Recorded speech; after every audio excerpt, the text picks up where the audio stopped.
our imagination, connecting with our imagination. One of the most imaginative people that's ever walked among us, Walt Disney. Walt Disney. Walt Disney came up with Mickey Mouse on a train from Manhattan to Hollywood, in which people were telling him, you're going to be bankrupt, you're failing. What pops into his head? Mickey Mouse.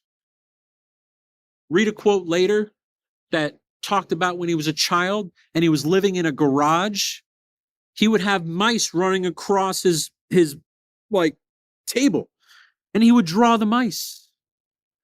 Right? Talk about a seed that's planted when you're a child, and that seed, you might not have watered it, but it popped up again. Where the past, the present, and the future all exist in the present moment. Of course that popped in, because that was a seed that was planted. And then it became what it became. He said so many times, this all started because of a mouse. This all started because of a mouse. And then you look at some of the things Walt Disney says, the way that he leads, the way that he has inspired generations of people. Imagineers. Why can't we all just be Imagineers? Can we please? Right? Can we all please be Imagineers?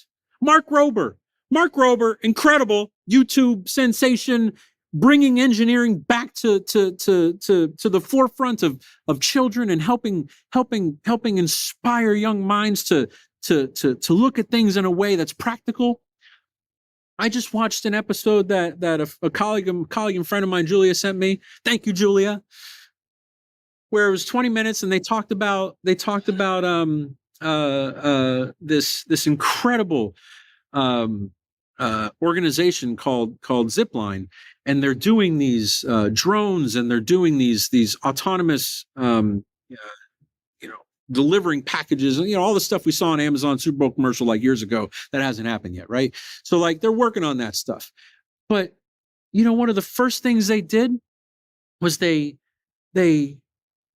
worked on a program in Africa to deliver emergency medical supplies, whether it be blood or whether it be medicines, within moments. Where Mark Rober, one of the examples, he gets in a car to drive to the hospital. It takes him 4 hours. They launch. He sends a request on his phone to show how fast. Within minutes, the drone drops the parachute and lands right there. Drops the parachute. They've been doing this for 6 years. It looks like an aircraft carrier flinging that drone off, and then it drops it at the perfect point at the hospital, and then it comes right back, and then it catches it, and then they disassemble it and put it all back together. They have reduced maternal mortality by 88% in Rwanda. 88% maternal mortality. How incredible! What an incredible story of people with prioritizing, using technology and prioritizing compassion to put it in a place in which it can matter the most and have the most impact. With a society that only 30 years ago experienced a genocide. Can't even put into words something like that. Yet they provide data in the episode where they're some of the most happiest people on the planet. Some of the happiest people on the planet.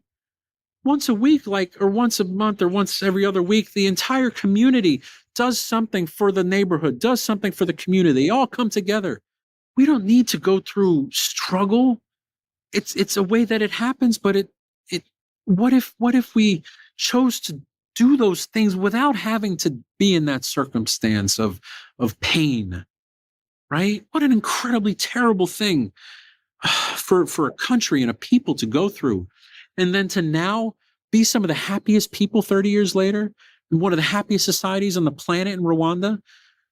And to chronicle one of the stories of Abdul, wow, what an incredible soul. His family was murdered. His entire family was murdered when he was a child. And he worked with Zipline to perfect, to build on perfection, to continue to evolve this solution for developing and deploying these emergency supplies to these remote areas of Rwanda, right? like, and to give and to have that platform to create something with so much love and so much compassion, and to have come from where he came from. It's incredible, absolutely incredible. And to do it with such energy and such joy. You can see it, you can feel it. How incredible, right? And then, Mark Rober talking about, like, even in this video, he talked about the best scientists only learn by doing. They learn by experimenting.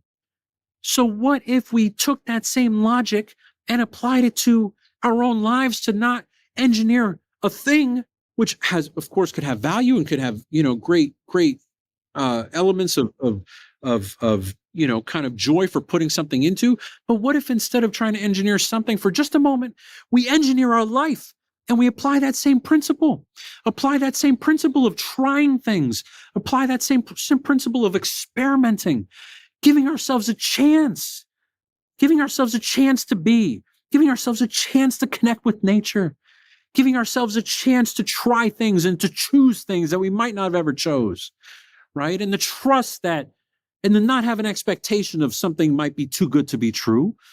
Try it out. And you know what? When you're just feeling that it might be too good to be true, the secret that I learned, gratitude. Because you know what happens when we think that something's too good to be true? Fear. That's fear. That's fear. That is fear. We're fearing, oh my God, this can't be true because this is too. No.